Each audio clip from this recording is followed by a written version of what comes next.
observar meus pais, vamos dizer assim, né, lidando com as questões deles, com os conflitos. Então às vezes eu ouvia um, às vezes eu ouvia outro, então eu ficava já pensando como que eu podia ajudar eles a ficarem melhor, a ficarem bem. Eu lembro uma coisa meio bizarra, parando para pensar que eu cheguei um dia a pedir para os dois sentarem um na frente do outro e falar tudo que eles não gostavam um no outro para poder se entender de verdade. Então, assim, se para pra pensar, um cara com 16, 17 anos fazer isso, e aí eu comecei a perceber que eu gostava da coisa, assim. Tinha uma certa ousadia. E aí aí eu fui vendo algumas possibilidades, eu pensava alguma coisa em direito, medicina, e aí quando eu descobri, numa época que a gente não tinha muita informação que existia psicologia, eu falei, é isso que eu quero fazer. Então eu estava muito atento aos meus gostos, hábitos e prazeres, daí isso que me ajudou a identificar a minha motivação para psicologia. E clinicando, como que você foi para a parte de relacionamento? Porque eu vi que existia uma necessidade muito forte das pessoas entenderem como a vida amorosa acontecia. E eu falei assim, eu acho que essa é uma demanda que cada vez mais vai surgir. Porque as pessoas estão um pouco desorientadas em relação a isso. Elas têm muita informação e pouca vivência.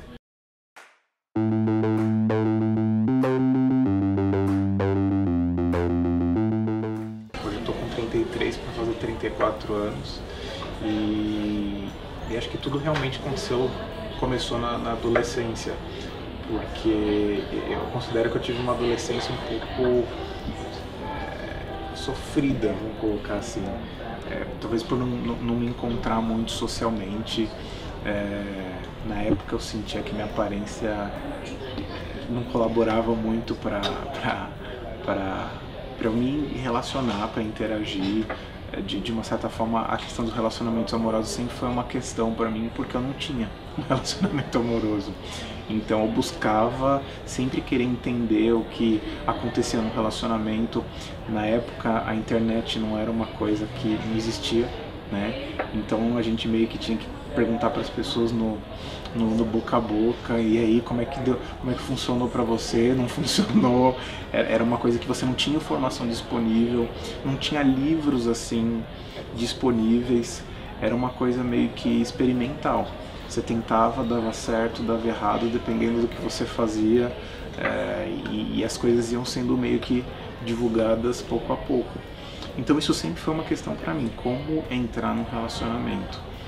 E isso demorou até os meus 22 anos, né? Então eu lembro que com 15 anos eu ficava rezando, pelo amor de Deus, eu quero encontrar uma namorada, e achava que ela ia cair do céu, né? E não caiu do céu, né?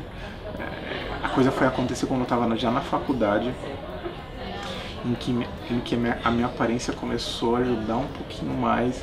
Você sai daquela fase que você tem cara de ET, que a cabeça é maior do que a orelha é maior que... Você começa a ficar mais... fisicamente mais estável, assim. Acho que isso também foi aumentando minha confiança. Acho que o fato de eu sempre ser muito curioso pela mente humana, acho que sempre me fez ter bons relacionamentos de amigos. Então a minha rede de amigos era uma rede que me apoiava muito, compensava talvez um pouco a ausência de ter um relacionamento amoroso. Então isso era uma coisa boa, e eu acabava virando conselheiro amoroso de todo mundo sem nunca ter beijado ninguém na vida. O que é curioso, né? A pessoa confiar em alguém que nunca se relacionou vai perguntar de relacionamento.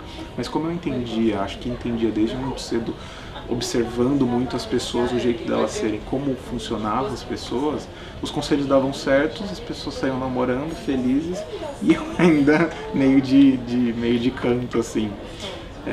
E aí nisso que eu acabei... A minha primeira namorada foi, na verdade, minha melhor amiga, assim. Então ela meio que... Quando ela se percebeu, ela estava já amorosamente envolvida comigo. Então foi uma coisa bacana, a gente se gostava muito. E acho que tudo isso foi uma inspiração para eu poder futuramente começar a escrever sobre relacionamento.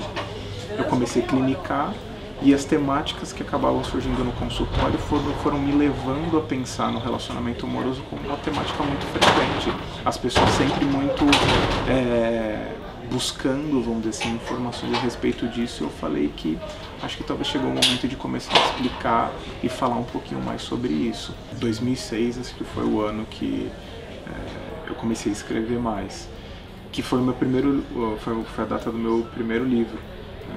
Então eu comecei a escrever textos complementares ao meu livro, que eu próprio banquei. O primeiro livro foi um livro que eu escrevi, eu arquei com a publicação dele, porque eu queria compartilhar, eu queria trazer alguma coisa do que eu estava estudando, do que eu estava pensando.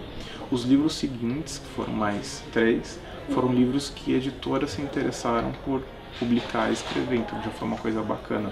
Você tendo a iniciativa, a coisa vai acontecendo. Que eu acho que é um pouco disso que eu acredito também para os relacionamentos amorosos, né? As pessoas têm a ideia de que o relacionamento amoroso acontece por acaso, como se você tivesse uma coisa mágica dentro de você, e eu me dei conta de que o relacionamento e o amor é uma ação, é uma coisa que você faz acontecer.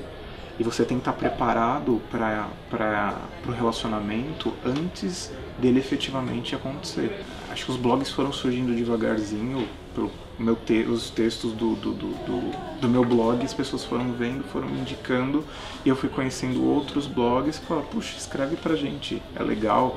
E aí eu fui identificando em cada público um tipo de linguagem. Então, quando eu comecei a escrever, por exemplo, para Entendo os Homens, que eu vi que era um público mais jovem do que a média do público que eu escrevia, eu notei que a linguagem tinha que ser diferente. Tinha que ser uma linguagem mais ágil, uma linguagem que funcionasse para relacionamentos que não são aqueles relacionamentos mais densos, de vida adulta, onde já está tudo definido. São pessoas que estão em formação, estão construindo a sua própria ideia de mundo, a sua própria ideia de si mesmas. Então, você tem que ter uma linguagem diferente, porque são pessoas que estão experimentando muito.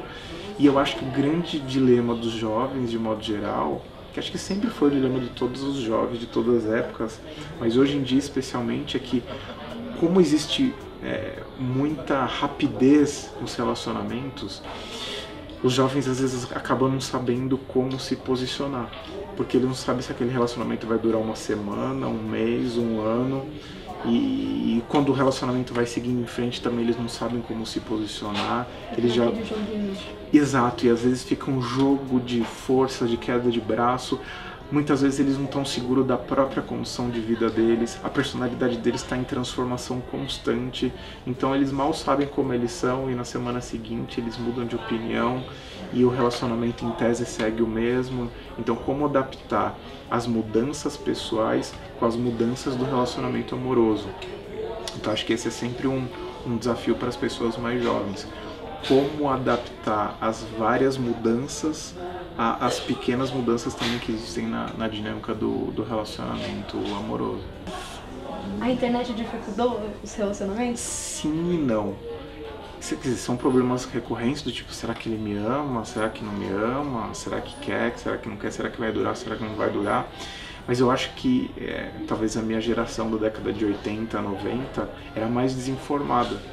Então eu acho que a internet colaborou no sentido de trazer muita informação, mas às vezes porque a pessoa é muito carregada de informação, ela já vem chegando com muitas vontades. Ela já vem chegando achando que ela sabe o que é certo, o que é errado, e quer fazer com que a pessoa já seja assim ou seja assado, porque ela já leu sobre aquilo. Então talvez antes da internet tinha uma postura mais ingênua em alguma medida, talvez mais experimental, e hoje em dia as pessoas já chegam com mais opinião sobre tudo. O que é bom, por um lado, porque as pessoas já sabem um pouco mais o que elas querem, mas às vezes é ruim porque elas já chegam muito dominadoras, meio mandonas, meio dona da razão de uma coisa que elas não sabem o que vai ser, né? Relacionamento é sempre uma descoberta, é um pouco enigmático. Teve um texto que eu escrevi que foi uma carta para um jovem prestes a morrer. Então ele estava internado, e ele pediu um conselho para alguém que estava morrendo, né? E eu escrevi um texto em resposta a ele, e acho que foi uma coisa que me marcou bastante, marcou vários leitores, assim, foi um texto muito compartilhado, E aquilo foi muito bonito, assim. Não foi propriamente de relacionamento amoroso, mas foi de relacionamento com a vida. Pro Fred Pessoa, o que a internet mudou pra sua vida? Puxa, eu encontrei o amor da minha vida pela internet, né? Então, sei lá. Como foi isso? A gente se conhecia superficialmente, pessoalmente, mas teve um dia que ela deu um curtir numa frase que eu postei no Facebook e eu falei, agora esse é o gancho pra falar com essa mulher, né? E aí a gente foi se conversando, saiu pra conversar, saiu pra conversar pessoalmente, mas isso surgiu um pouco do virtual, né? Então, se não fosse o Mark Zuckerberg com o Facebook, talvez eu não tivesse me sentindo tão feliz hoje em dia.